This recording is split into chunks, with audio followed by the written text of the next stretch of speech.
This is the Tech Podcast Network. If it's tech, it's here. Ladies and gentlemen, boys and girls, geeks of all ages, Jeffrey Powers here, Geek Smack.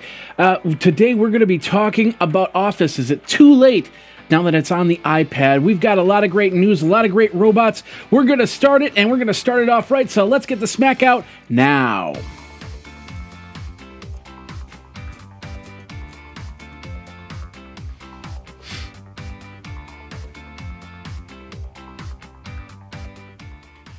Hey everybody, Jeffrey Powers here from Geekazine. Think magazine, put in a geek, you've got Geekazine. Of course, over at Geekazine.com. Geekazine is my Twitter handle. Geekazine@gmail.com is the email address. If you just type in Geekazine and Google Geekazine, and you got me. And I'm right here. So how you doing? This is the first time you've come to the show. Thank you very much for coming to this jam-packed, like a little stretchy, like a little muscle, and put it into the show.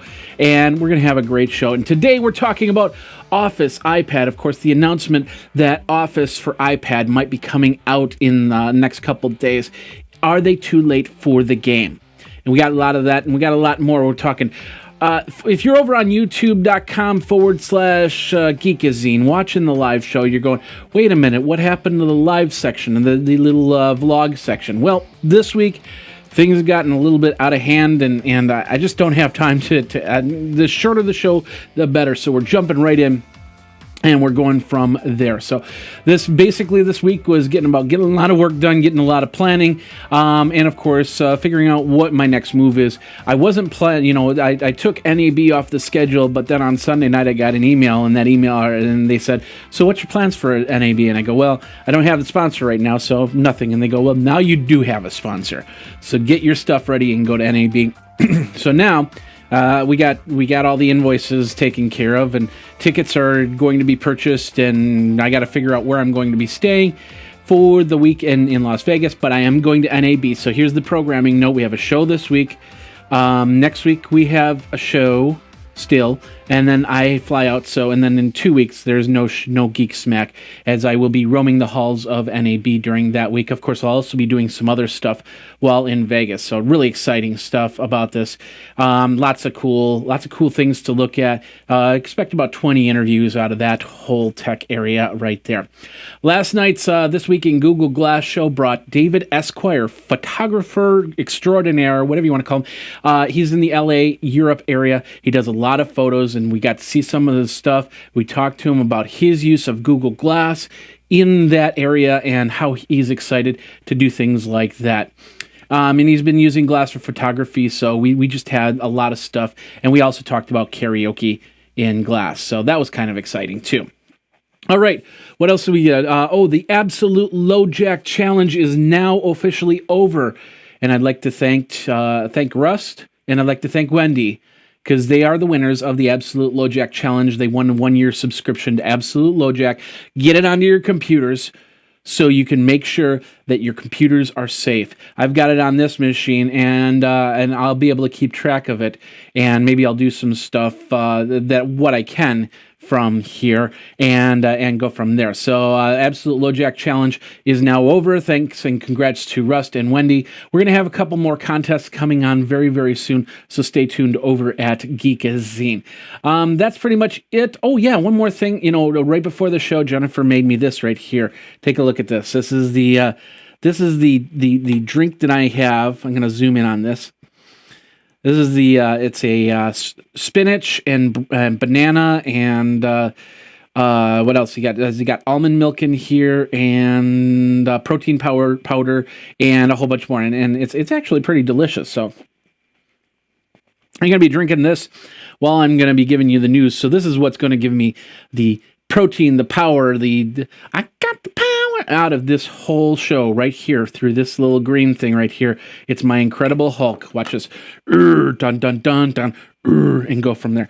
Oh yeah, one more thing. I almost forgot. Got this from Contour. Of course, we did the video at South by Southwest with their mouse, and I've got the mouse over there. their Contour slide mouse, but this is more exciting to me. And what this is, I'm going to zoom in on this really quick. This is the Contour Shuttle V2. And you might think, well, this is a really funky mouse, but it's not meant to as much of a mouse as it is a controller for different programs, such as Adobe Premiere Pro,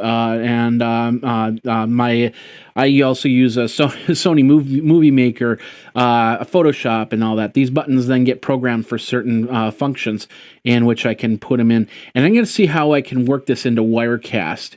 And I haven't really looked to see if anybody's played with this for Wirecast and if there's a way to make buttons for that. But I'm definitely going to do that and get that going from there. So that's the review for this week. That's what I'm looking at right now, along with the other stuff. Of course, iPad 365. You got to see about the new iPad app, the one that Jimmy Fallon used with Billy Joel. That was pretty awesome. And then, of course, the Nessie microphone review, which I did over on iPad-365.com. Enough about that. Let's get into your Geek Smack the Tech Smack side of Geek Smack for this week.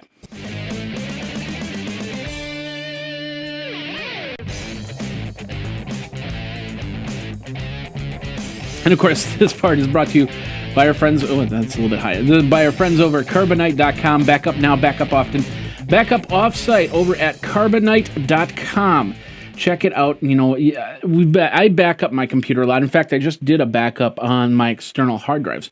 But I also do offsite backup, and it's very important, not only because of the fact if I have a fire or flood or theft, I have my data protected, but also when I go out to places like NAB and I go, I forgot a file. Oh, I can just go up on Carbonite and pull it off from there and go from there. That has that ability to do that. So protect your computer, protect your computer's data, the photos, the videos, the audio, whatever you've got on your computer, whether it be a laptop, whether it be a desktop, whether it be a tablet or a smartphone or, a cloud, even cloud-based can get backed up if you think about it. And that's over at Carbonite.com. Check it out. There's a 15-day free trial over at Carbonite. All you have to do is go over to Geekazine.com/carbon-free. Geekazine.com/carbon-free. And that will do that. If you're a business, then just go over to Geekazine.com/carbonite. Geekazine.com/carbonite. And that will get you some great deals as a business out there. So let's get started. Let me move this over, and I'm going to move this over, and then we're going to get right into the tech content. That's the word. Let me get some more drink here. All right, we're gonna start.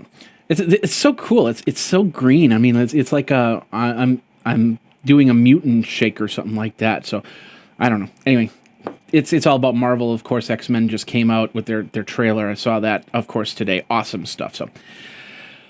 Biggest news comes from up here. Google Glass has announced that they are partnering with the company Luxottica Group.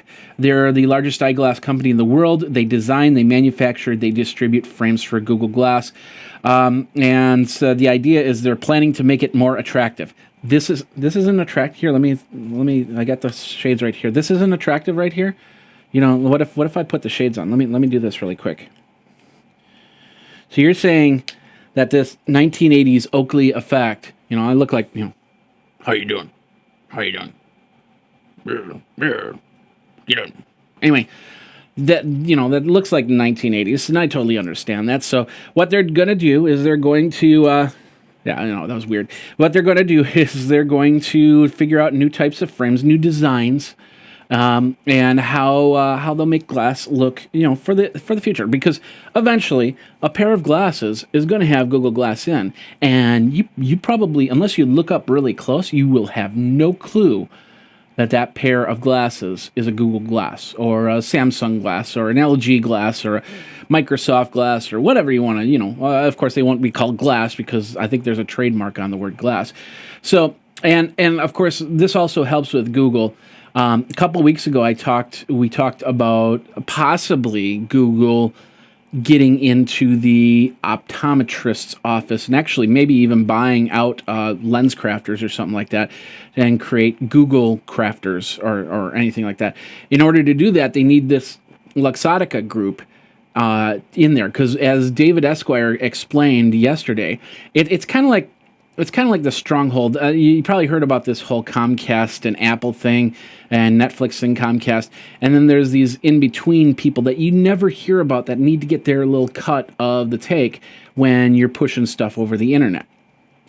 Same thing goes here with glass. You have, I guess, this is kind of like the ASCAP of glasses, is the Luxottica group. So if you want to, you can either compete with them and lose big time, or you can work with them and make a great partnership. And that's what Google Glass is doing. They're partnering with Luxottica Group and creating these great frames that'll be coming in the future. Now, we made jokes about it last night on the show because, Luxottica Group's been around for many years, and they've had these weird spectacles and stuff like that. I even did this with my lens cap right here and stuff like that. But the whole point is that that they're going to make things a little bit different so it doesn't look like this, and that's pretty cool. So I can't wait to see what happens. As for prices, then, the price just technically went up because now they're pairing with this group. And by pairing with this group, they've got to pay this group. And whatever the percentage is on it, I don't know. But it's definitely interesting. What do you think? Did you buy a pair of Google Glass? Are you upset now that they've paired up with the Luxottica Group? Are you excited? I mean, think of the companies that Luxottica Group is with. They have, Oakley, and they have, I think, Ray-Ban and a whole bunch of other big names. So you're going to see some designer glasses come out of this. And yeah, we're going to see the gold, diamond-studded $3 million Google Glass come out of it too. It's going to happen. But interesting stuff. Tell me, what are your thoughts on this? Do you think, are you going to spend... are you acceptable with a $1,500 pair of Google Glass to begin with? Because we've always talked about the prices going down, but now with this into play, will the prices be not down as much? Maybe instead of $500, they'll be $1,000, or maybe now they'll be $1,500 or more, simply because of the fact of the type of brand that the Google Glass is around, like a Ray-Ban or I don't know many of the glass brands out there, but would you pay more for the exotic name? Let me know. Twitter me over at Geekazine. Of course, geekazine@gmail.com. And then, of course, the hotline is 608-205-4378. Speaking of Google, they have also confirmed that they entered into the watch market. They basically want to have their preview, their smartwatch and wearable technology through wherever they're going to go with this, basically. And what I'd like to, the one thing that I've always said when it comes to a smartwatch is, if everything else has died, it should still be able to tell you the time. And if it can do that, I'm going to buy that watch. But if the whole watch, if the battery dies because you used it because there's too many text messages or SMSs or whatever, and you can't even tell the time on the watch, what's the point of the watch? And I'm really excited about this. I think this is an overlay thing. So you'll actually have a regular watch that uses a regular watch battery in the background. But then when something happens, like an alert or a tweet or something like that, it'll overlay a picture, which I'm pretty excited about. That's the way that the watch should be. And I kind of like the way this one looks on here. So, but we'll see what happens. Of course, this is all proof of concept right now, and we haven't seen anything come to market yet. But I'm hoping that Google, now that I've been at Glass Explorer, might say, hey, you want to watch too? Show us a watch and go from there. I haven't worn watches in over 10 years. Ever since I got my first phone, and I realized, hey, I can find out the time just by looking at my phone rather than my watch. So, and now with Glass, it's right here. So I don't know. I would definitely be into wearing a watch again if I had to do this, because notifications up here are okay, but I'd rather have them right here because they're easier to ignore, especially when I'm driving, and go from there. But what do you think? Do you think would you out of the wearable technology, would you want it up here? Would you want it on the watch? Do you even want a watch or a pair of glasses. Let me know. Twitter me over at Geekazine, of course, geekazine@gmail.com. Really quick, we've got a couple IPOs that came out in running. First of all, Grubhub is looking for a $1.72 billion evaluation. They want to do about shares $20 to $22 per share. Of course, Grubhub is, and I use Grubhub a lot. A lot of the places in Madison, they basically don't have the delivery method in there, so they use Grubhub. And what's really interesting is we just ordered some ribs from a place, and it said they were on Grubhub, but then it was like Mr. Delivery, I think it was called. And I got confused, but I still could use Grubhub. The best part about Grubhub, I can use PayPal. And, I'm at this point where I'm starting to keep a few dollars on my PayPal account and then bring the rest to my regular bank account. But then I can buy things through PayPal because I can get to things like Grubhub and stuff like that. So I'm really excited about this IPO. You want to read more on that? We got that link over at Reuters. And then, of course, the bigger news is King is looking for an IPO. They're trying to raise $533 million. Of course, King is the game company that has the hit Candy Crush. Only problem is, beyond Candy Crush, they don't have anything else. So a lot of people are wondering if they're going to get $533 million on there. But that would mean that their King would be valued at about $7.6 billion. So you would guess about $15 to $20 per share around there for their IPO. So they're going to be hitting the market here. If you want to check that out, go over to Bloomberg.com. We got the link once again in the show notes. All right, let's move on from here. iTunes Radio is expanding a little bit. They're adding NPR as one of the first news streaming services. Excuse me. And of course, the NPR channel, it is live already. So let's show you the link here. We'll go like this. There we go. NPR should be live today. They'll offer free stream 24 hours a day, which mixes live news with segments from pre-recorded shows like All Things Considered and Diane Rem's show. So they're getting in the streaming service, and that's which is really exciting. But as I talked about a couple days ago, iTunes has one big problem, and that is iTunes is such a walled garden. And a lot of people don't like that fact that, you can get iTunes on your PC, you can get it on your Mac, you can't get it on an Android, you can't get it on a Windows phone, that's for sure. And if you want to do anything, you do it within iTunes. There's no website that goes outside of iTunes. There's a little integration back and forth. And yeah, you can tweet things, you can Facebook things, but it's just not set up right for that type of stuff. So a lot of things, I like the idea. I don't have an iPhone, so I have the iPad, which does work, and I do use it for stuff like that. But I would probably be gearing more towards Google Music, because I can get Google Music on almost anything, any device that I need. So cool stuff. I'll definitely test it out and talk about it on iPad 365. But what are your thoughts on it? Let me know. Twitter me over at Geekazine. Will you start listening to NPR via your iPhone? And here's the bigger question. Do you use your iPhone to listen to stuff? Will that replace NPR on the radio over the airwaves and you use iTunes instead? Let me know. Twitter me at Geekazine. All right, HTC announced today the M8, which is their newest phone, and I'm actually on the list to actually be getting one to review, so I'm really excited about that. We'll see what happens. The one thing that we have a link to here is over at CNET, and the reason why I linked to this one at CNET was because of the fact that they did an extensive camera test.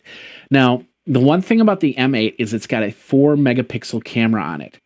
It doesn't increase the megapixels on the camera. So, you could take more photos, which is great. However, what's the quality like on a 4 megapixel camera, which, now the standards are getting to 5 to 8 megapixels or higher. I think we got 8 on the Nexus here. And then 13, where is this, a 13 megapixel? I can't remember. But, we're getting a higher megapixels. And of course, Nokia has this 41 megapixel camera, which means how many pictures can you take on that without it filling up all the memory. So, but they said that they have an algorithm in here that will change the way the light comes through. So what they did on CNET, what Andrew Hoyle did, was he took a bunch of pictures, and that's what we're showing here. There's a picture of a bridge with the HTC One, and then he took the iPhone 5S. As you can see, there is a very noticeable difference between the pictures. The water, the underneath the bridge, the definition, excuse me, underneath the bridge, and a whole bunch more. You can see in the 5S, you can see the clouds and you can see the sky. But whereas on this HTC One, it's just basically white. So these are the things that they're testing. This is a great link. Check this out. It's over at CNET. Like I said, we will have the link in the show notes. All right. Well, if you've ever known what I do, how I do things, one thing that you know is I take some of my stuff and it is offered up on what's called blip.tv. I've been doing it for years. I've had a pro account there. And then when Maker Studios bought Blip, I just stayed there. There was no reason to move, and it worked. And otherwise, I'd have to write this big algorithm to bring all the videos over to a new place. It's a pain. And if that ever closes, I'm really going to be scrambling to get all my videos back up so you can watch them, which you can watch anyway because they're all up on YouTube no matter what. However, now I found out the big news last night that Disney had decided, hey, let's just buy Maker Studios. $500 million. Here you go. And now Maker Studios, which owns Blip TV, is now a part of Disney. So I then tweeted, I said, oh, I guess I'm now part of Disney. And one of my friends who actually works at Disney World down in Orlando, Florida, said, well, welcome to the family. So I feel welcome. You know, I like Disney. There's nothing wrong with it. You know, a lot of good stuff comes from Disney. Star Wars comes from Disney. Can I start wearing my Star Wars gear now? You know, I've got some affiliation with Disney. I don't know. We'll see. Actually, no, I'm not wearing my Darth. This is my Speedy Gonzalez T-shirt that's underneath here. But I have a Darth Vader shirt. The expressions of Darth Vader: happy, sad. You know. Anyway, so will Boba Fett be more accepted? There's Boba Fett right there on my shoulder. Will he be more accepted because now I'm part of Disney? So I feel a little bit of singing "It's a Small World" or maybe some "Let It Go." You know, some of the new updated stuff. I don't know. So interesting stuff. We'll see what happens. I don't know where it's going to go. I don't know. You know, so far Maker Studios hasn't said get off of our channel. I'm hoping that Disney will say it won't say get off of our channel or we're closing this down. Because, like I said, it's going to be a lot of recoding, a lot of changing of the media. Because I have hundreds of hours, I think, of video up on Blip, and I'd have to pull that video down and move it somewhere else. Probably jump it all over to archive.org since it doesn't make me any money anymore. And then, like I said, everything's over on YouTube anyway. So, really cool. You want to check that article out? Go over to TechCrunch.com. All right, moving from there, we're going over to ZDNet. Tumblr has turned on what's called two-factor authentication. Basically what it is it asks you one question and asks you another question. Like, for instance, what's your password? And then, hey, you know, what's your phone number? Or what's give me your 4-pin code or something like that. A little bit more secure. So you can have a little bit more security and a little bit more comfort to sign in there. So it doesn't happen all the time, but because if you say, hey, remember me on this computer, it will remember you on the computer and go from there. So you just have to put in the other faction, like a phone number that they can send a text message to with a code so you can verify who you are and go from there. So pretty cool. Good job to Tumblr making things a little bit more secure. I've actually started putting multiple tier security on my websites ever since I had a brute force attack over at Day in Tech History. And I do some big security stuff to make sure that never happens. Of course, my passwords are always secure. And I make sure that they have enough characters in there for somebody. If they get in, they've really challenge themselves to get in. Let's just put it that way. So, but I'm glad that they're adding the two-factor authentication. I'll take a look at that and make my updates go from there. If you haven't been on Tumblr for a while, you might want to log in and see what the process is. So that's over on zdnet.com. Check that out. All right, 2 more articles here. We'll get you into the Geek Smack. First of all, Google now is officially landing in Chrome. You basically had, if you had the now notifications in Chrome before, you know what they're like. But starting yesterday, running stable versions of Google's Chrome browser will be able to add the now preemptive search and virtual assistant. So that adds in, you just have to update your browsers and make sure you've got the latest version of Chrome. If you want to read more on that, go over to Engadget.com. And then finally, people that need prosthetics to go day to day, like my dad, he needs has a prosthetic leg, and now it looks like he might be getting some prosthetic toes for his other leg. But now imagine a prosthetic that gives you a little bit of feeling, so you know what you're touching, you know what you're doing. And that's what this is about. This is over at amongtech.com. This is about a device that actually lets you feel it. And I have a feeling that that cuff over on the wrist is part of the process to help you feel what you're touching. It's not going to give the full feeling, but it'll give you enough of an idea that you're touching something, that you're going from there. And as things progress, it might get even better. And of course, by feeling it, you know if it's a soft item, if it's a hard item. So you have to grip it a little bit more, you have to grip it a little bit less, and you can use your hand, your prosthetic hand, a little bit better than before. So pretty interesting stuff. I can't wait to see how this goes, and I'm hoping to see one within the next year and get an idea of how it's working. But if you want to read more on this, we got the link over at amongtech.com, amongtech.com. You can check that over there.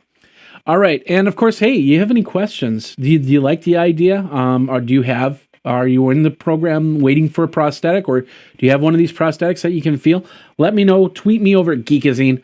Of course, geekazine@gmail.com is the email address that you can get to me, and 608-205-4378 is the phone number. So, all right, that does it for the first part. Part 1, we're going to take a sip of the green juice. We're going to get into your Geek Smack section, and we're going to do that right after this.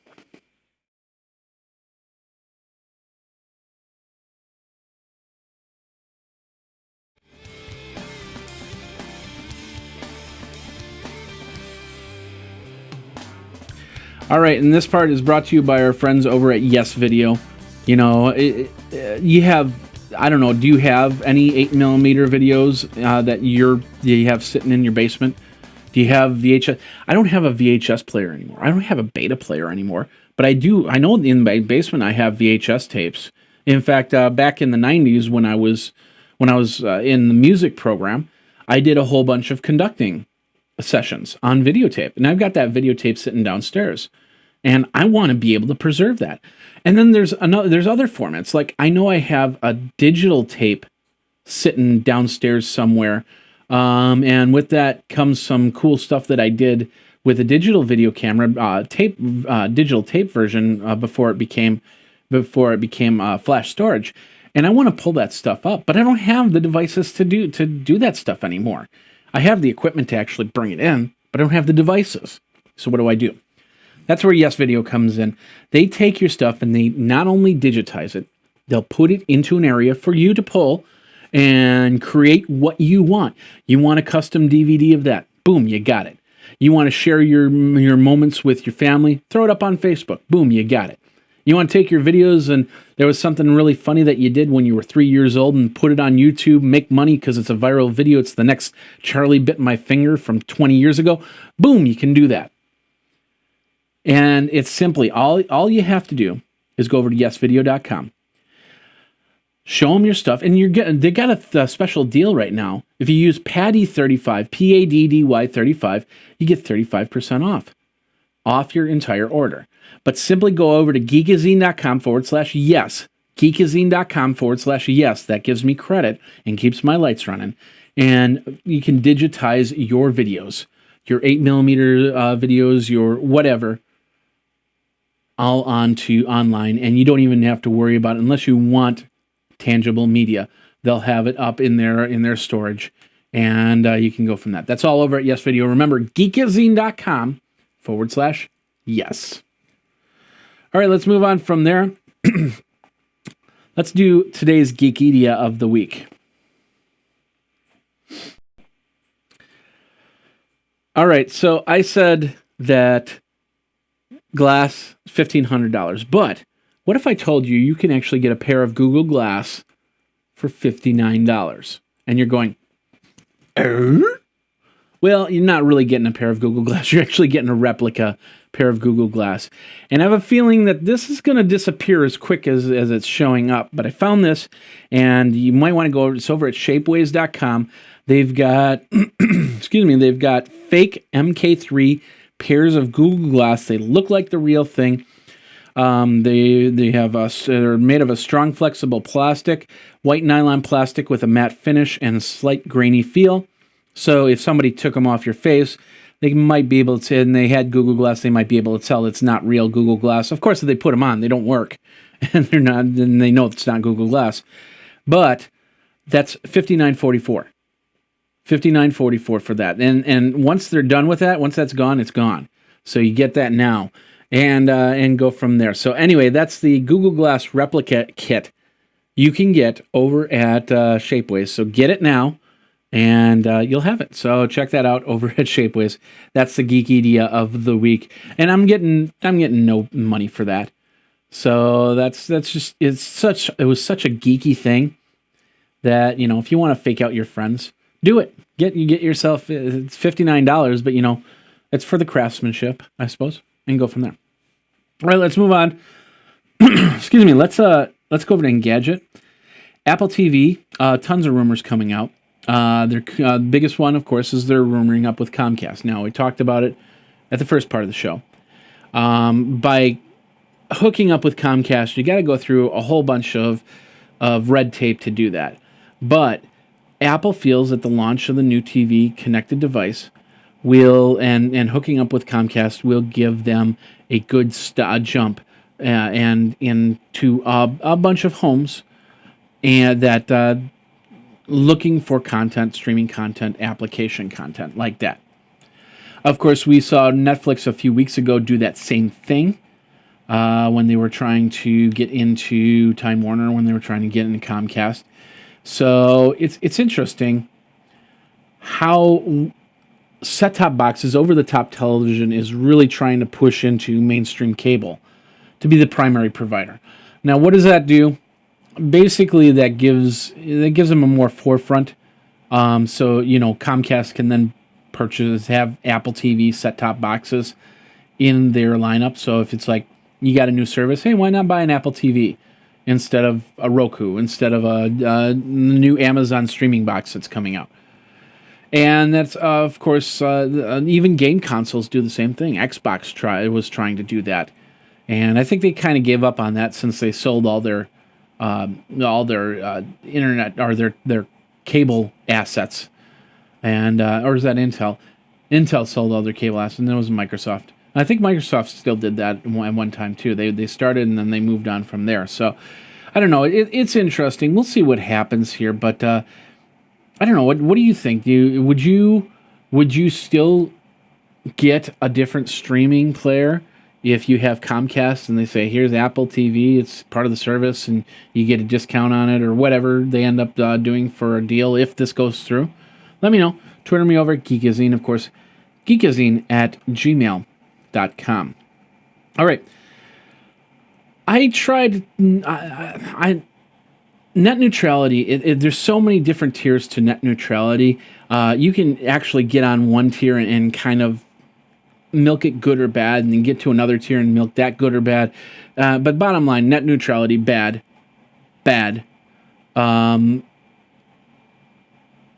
It's interesting because, like I said, you got many different aspects of it. But the big thing is, AT&T apparently came up with this thing that says, hey, you know, if the FCC kills net neutrality, then AT&T is going to lower your internet bill. And basically the Federal Communication, the FCC, is letting all the service providers charge web companies for faster delivery. And AT&T would actually lower customers' internet bills if the FCC protecting and promoting the open internet is proceeding. So interesting stuff. It kind of makes sense if they don't have to monitor it, if they don't have to send out information saying, "Hey, you're downloading something illegal." They don't have to worry about that part. They don't have to pay people for that part, and therefore their cost goes down, and then customers get that going from there. But it's interesting. Like the whole bill thing. I don't know where I want to go with this. The bottom line is that AT&T's trying to give this feel-good measure without actually this feel-good measure happening. Because it's all bunk right now until it actually happens. If the FCC kills net neutrality, will AT&T drop the prices? I don't know. We won't know. It's all theoretical right now. They say they will, but will they? Will they then go through their books and go, "Oh yeah, we probably shouldn't have said that. I don't think we can lower any prices right now."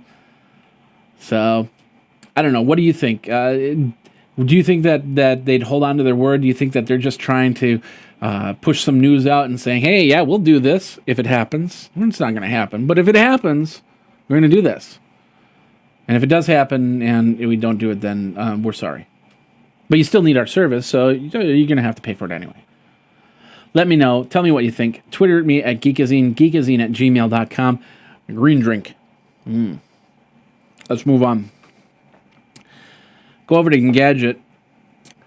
BlackBerry is working on a rival to Siri, and they've got a little video on there. And does anybody use BlackBerry anymore?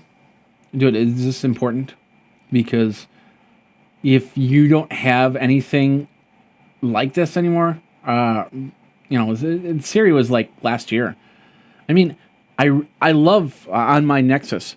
I love the voice to text feature, but I don't ask Siri questions. I go, okay, Google, search for this, and then I do text to speech stuff, and that's it. The whole idea, the whole glam of Siri, not as much for me. Even with the Nexus, not so much for me. I'd rather just be able to do something. And I love the fact that I can unlock this phone. And let me unlock this phone and just go to the home screen and go, okay, Google, search Geekazine. And it searches. And that's it. That's what I really need. I don't need a Siri or a Beery or a Johnny or a Freddy or something for somebody to talk back to. I just need quick and easy response, and that's what that is. So I think BlackBerry's out of touch, off the game, and this just continues to do that. They need a speech to text. That's definite. But we don't need another Siri. That's stupid. Unless you're using, do you use Siri? Do you like to talk to Siri? I mean, I haven't seen the movie Her yet. But do you want that type of interaction? Let me know. Twitter me over at Geekazine. Of course, geekazine@gmail.com. All right, let's get back to some of this spying action. We talked about net neutrality. Let's talk about the NSA. Huawei. If you don't know who Huawei is, that's okay. It's not really a big U.S. company. Huawei is probably in some of the electronics that you have inside in the home, especially if it's dealing with 3G or 4G. Huawei's from, I think, China. I don't know if it's China or Japan. But last year, they came out with a statement and they said, okay, the U.S., you're scrutinizing us way too much. We're done with you. We're pulling out of the U.S. And which, in a way, I feel is a little bit upsetting on that. But, if you talk to security experts, you know that Huawei had some questionable practices that would lead back to their country. And just trying to figure on what it was, why it was doing that. Well, the NSA finally basically admitted, yes, we have been spying on Huawei, their servers for years. And basically, Huawei, which I guess they use Cisco anyway, and then they rebrand the Cisco. I think that's how that works. Is just they're just basically saying, we can see the commands, we can make the commands, we can pull data from there, and we see these gaping holes and these communication issues. So, but I don't know. For most of us, it really doesn't matter too much because we don't have Huawei. If you have like one of these mobile burner type phones, you might have a Huawei, but otherwise you have an iPhone, you have an Android phone, and that doesn't have Huawei technology in it, as far as I know. And not too many people are in that part of the space. So. And of course, it all goes back to the whole Edward Snowden thing with the where the NSA wanted to have the access to network equipment that Huawei was selling to other countries, so it could monitor and search through both computer and telephone networks. So it's a very interesting situation, and I'm trying not to get too much into it simply because of the fact that we don't deal too much on the enterprise level here. And if you're a real IT administrator, you'd probably be really upset with Huawei, and you probably wouldn't want to deal with the practice anyway. So, but I just want to let you know, doesn't mean that if you come up and somebody says, "Hey, I got a phone here from Huawei, should you get it? Should you not get it?" It's not here nor there. It's all about that. So check it out. We've got the article over at theverge.com if you want to read more. All right. Staying on The Verge, Google has released a new Chromecast app called Photo Collage, and basically put it onto your Chromecast, and then you can put your pictures on, and then they'll create a nice little collage. They have a nice video up on The Verge's website that shows you how the app works. So if you've got Chromecast, check it out. You can put up and you can do some collages. Chromecast has got some great pictures, and it's nice to turn it on and just kind of leave it as digital art out there. But if you definitely can put your own pictures on it, do it. And I'm going to test that out and check it out and let you know and go from there. So, of course, we have that over at The Verge. Links in the show notes. All right, let's move on from here. And we're sticking to The Verge. We got one more article that I saw that was really cool. And I didn't when somebody says something and it just like sparks, you can do that. And in this case, it's about hunting animals using drones. And, if you've seen the TV show Almost Human, you know that they have their drones flying around and they can track people. But, easily you could retrofit a drone to do something such as shoot a bullet or explode or do something like that. So I guess we need to start thinking of laws for that. So Alaska decided, we've got to put a law in here too. So they decided using a drone to hunt animals will be illegal. That's it, in Alaska. So you can't take a drone, you can't fly it overhead, and you can't kill anything. You can take pictures of it, you can take video of it, you can see where they are, and you can use the drone to help you find where you could if they're 100 yards ahead and you say, oh hey, there's some nice elk there, I can go hunting over there, and then you go over there, but you can't use them to kill. It's all illegal, and it's part of their of a bill, a regulation that's going to be sent to Alaska's Department of Law, and they expect it to be about July 1st, where it's going to be put into law. And I don't think there's going to be too much back and forth on it, because with a hunter's not going to say, yeah, I want a drone to kill my food. No, they're basically going to say, no, it might be a great compadre, something that'll help me find where the prey are.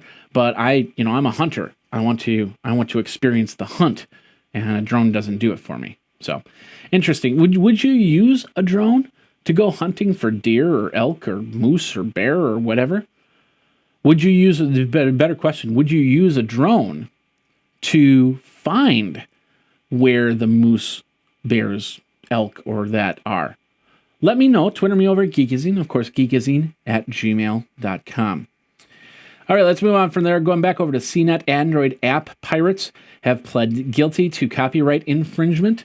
There was the U.S. Department of Justice. They basically announced on Monday that Florida residents Nicholas Anthony Narbone and Thomas Allen Dye pled guilty to one count of conspiracy to commit copyright infringement when it came to Android. They were counterfeiting Android apps so they could sell them, and I don't know if they were making malware out of them or if they were just making bad versions of them. And they basically stole about $700,000 in total in total retail value. So they were on basically the intellectual property rights and pirated apps. So about over 1 million copies of pirated apps. So it was it was through their company called App Bucket, and they went from 2010 to 2012, and then they basically got shut down in 2012 in August. So interesting stuff. If you got affected by this, you might want to check this out. But it's interesting. We talked last week about a company that wants to about Google, who wants to make a cross-platform app store for games and stuff like that. So this might be a good reason why it shouldn't happen. Maybe it's a good reason why it should happen. I don't know. What do you think? Is this a good reason for a better regulation of app stores, or maybe somebody like, well, this was an Android app store, so it's definitely part of Google. So would you want Google invading your iPhone after reading this article? Let me know. Twitter me over at Geekazine.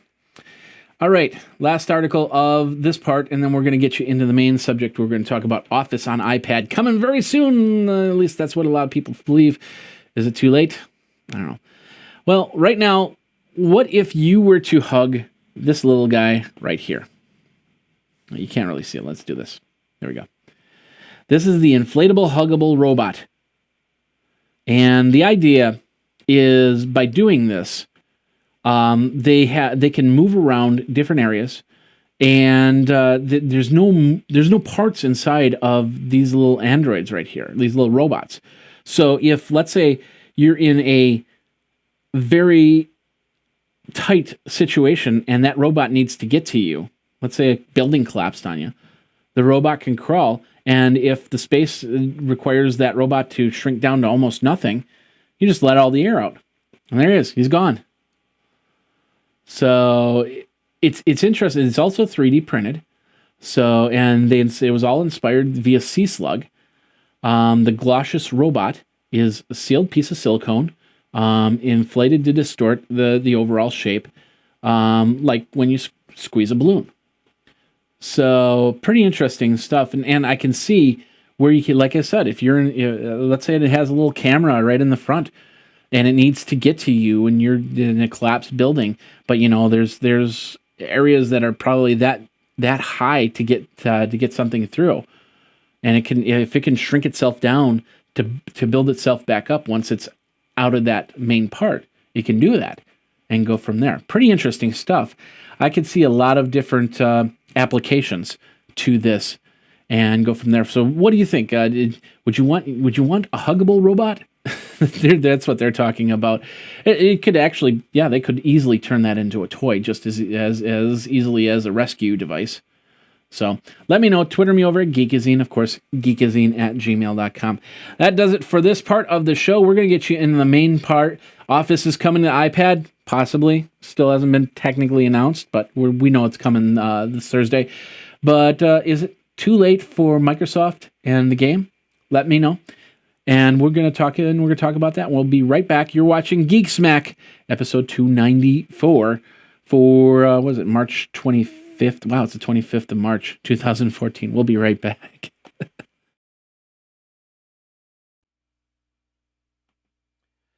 It's more than just 750 channels that the Roku can offer that gives you all that content.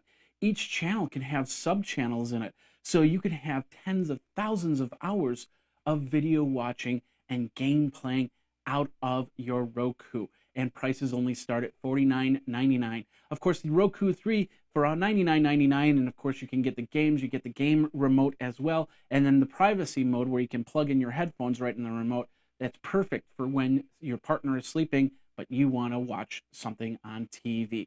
Lots of great stuff, from Angry Birds to Amazon to Hulu, and of course the Tech Podcast channel. Let me show you this really quick. This is how you get to some of the content from Geekazine on the Tech Podcast channel. You just go into the Tech Podcast video, and you're going to go into Tech News, and you're going to find like the special events, iPad 365, Geek Smack, and a whole bunch more. A lot of other Tech Podcast shows right on that Roku for you, right at your fingertips, right through the remote. And then, of course, you can get your Netflix, you can get your Amazon, you can get your Hulu just as easy, and many more channels. PBS, we've got Redbox Instant, TV Guide, Sci-Fi Channel, and much more. Check it out. It's all over at Roku. Remember, geekazine.com/Roku. Of course, that helps me keep the lights on for all my shows. Thank you very much. And go over where streaming is made simple.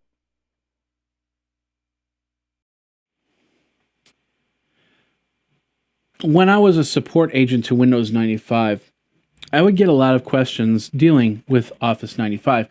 And even though they had an area where you were supposed to direct them to, every now and then, if I could answer a question, I would.